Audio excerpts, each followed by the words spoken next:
Have you ever received an unexpected compliment from someone whose opinion really matters to you? That alone can take a day from feeling like this and make it feel a lot more like this.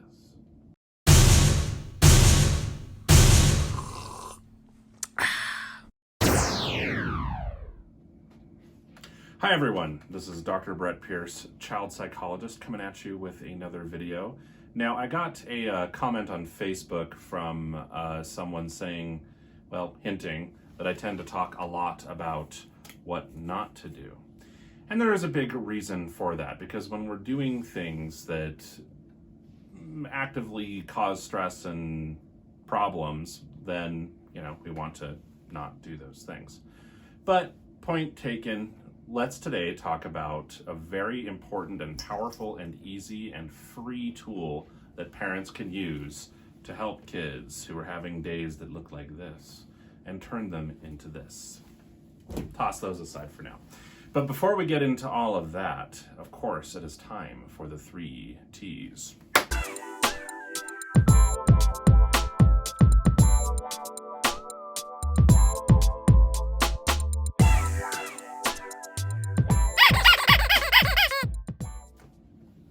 So, T number 1 is the drink. And I'm drinking just some black tea with milk and sugar. And this is I think it's a Cirque du Soleil thing I found at a thrift store. I just love the black and all the different colors and the art. Looks cool. Toy number 2, well, I already showed you. I threw it aside. Let me grab it. Okay, there we go. Toy number 2, or T number 2 is the toy. And it's from a company called Ugly Doll. Or Pretty Ugly, really, is what it's called. And this particular doll is called Power Babbo. I have no idea where I got this from, but it's just this cute little kind of superhero thing that I thought was cool. So that's the toy. And then finally, the talk for today. And the talk is about praise. How to use praise with kids the right way.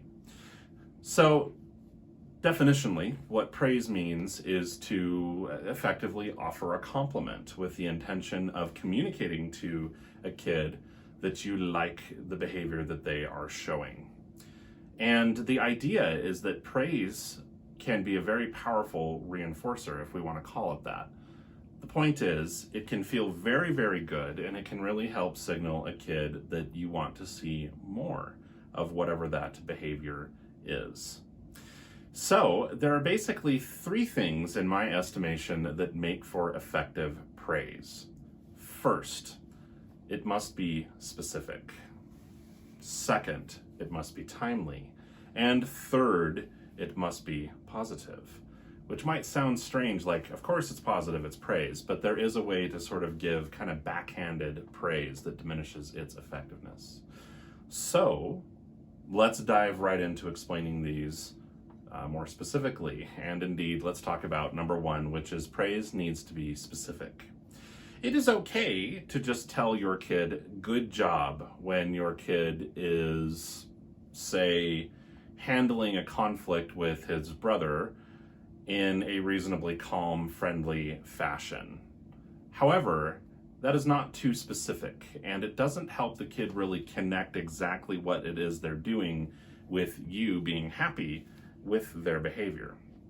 So we want to label the praise with specifics, and sometimes that can be a little tricky because you have to think of interesting phrasing. So one thing I might say to a kiddo who's doing a good job navigating a conflict is I might say something like, hey, you're doing a really good job using your words and being friendly with your brother right now. That is really awesome. Another example might be if a kiddo is struggling to listen the first time and the kiddo does so, then you could simply say it that way. Wow, I love how you listened the first time. That makes me feel so good. I love that. It is important for it to be specific. We want to steer clear of just good job. Good job is not wrong. It's just not nearly as effective as being specific. So, be specific. Number 2, praise needs to be timely. And that is to say, we want to deliver it during or perhaps immediately after the behavior that we liked seeing from a kid. We want to be careful about getting into the trap that we get into when we're frustrated, where we sort of want to withhold praise and withhold, being pleased until the kid is really shown a lot of amazing good behavior for like 2 weeks. I see that a lot with people who are really frustrated, and it's understandable because when we're used to being frustrated, we have this idea that, well, we want to wait until it's really proven that things are okay before we start offering praise. But the problem with that is that it kind of locks us into the cycle, because the kid goes, well, I guess I can't please you, so whatever, I won't try. So we want to make sure that we're offering the praise right away or even during the behavior. For example, if Johnny has a hard time listening and complying with his chore to do the dishes after dinner is done, because maybe that's his chore, what we'd want to do is when Johnny then listens and complies, maybe it's the one night this week that he's doing that, we want to be like, Johnny, that's awesome. I love how you're getting right on the dishes. That is so cool. We don't want to wait until 3 days later and then come back and say, I like how you did the dishes 3 days ago right away. It's not wrong exactly, but it just we really miss the moment. And we tend to learn skills and new behaviors best when we're given feedback in the moment.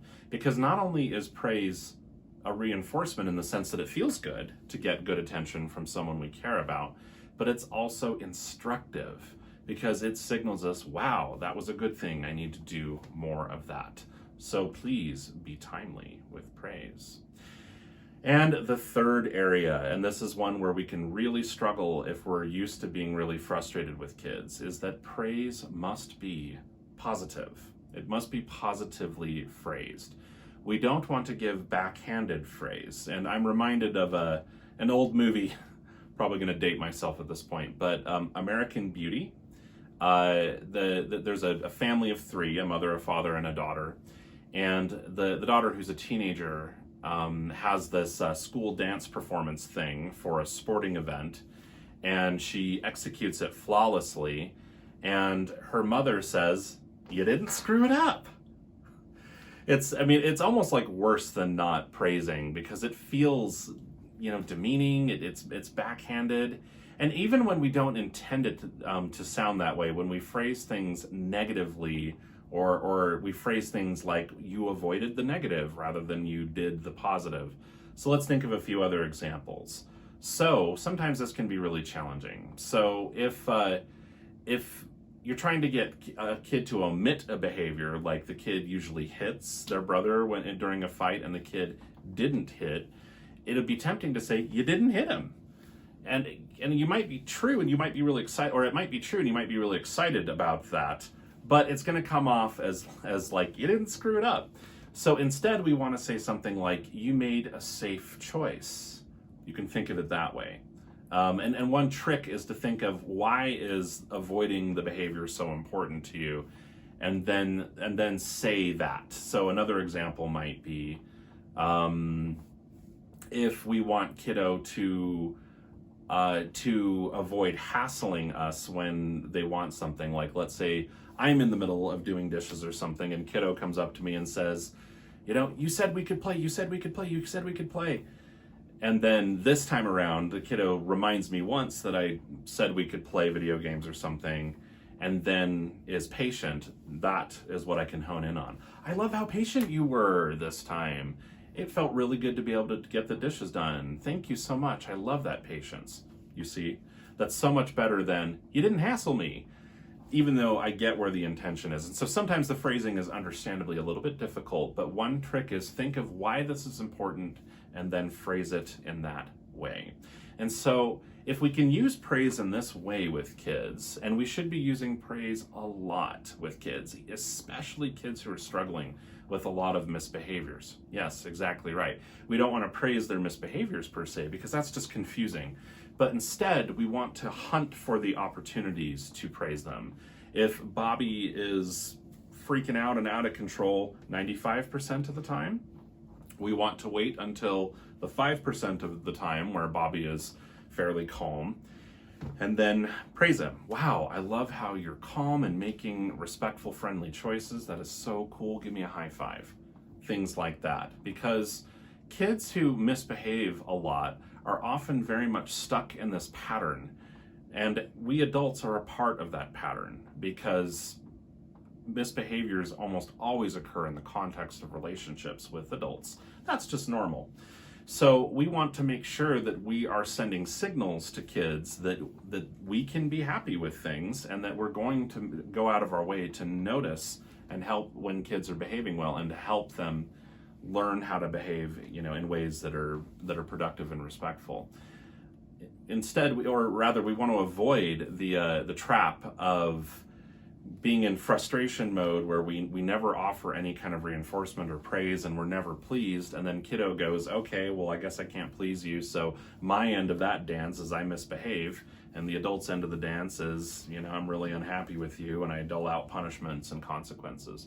Praise can be very, very powerful, and simply focusing on the use of praise alone in many cases can really, really turn around a kid who's not used to success. So thank you for listening. Please make sure that the praise you use with kids is timely and specific and phrased positively. And you'll find that it's a lot more effective than otherwise. So if you haven't already, please consider clicking a button down below to subscribe to the channel. It really helps us out. And there's also a bell notification that you can smash in order to be notified when the next video gets posted. Otherwise, this is Dr. Brett Pierce, child psychologist, signing off and wishing you well.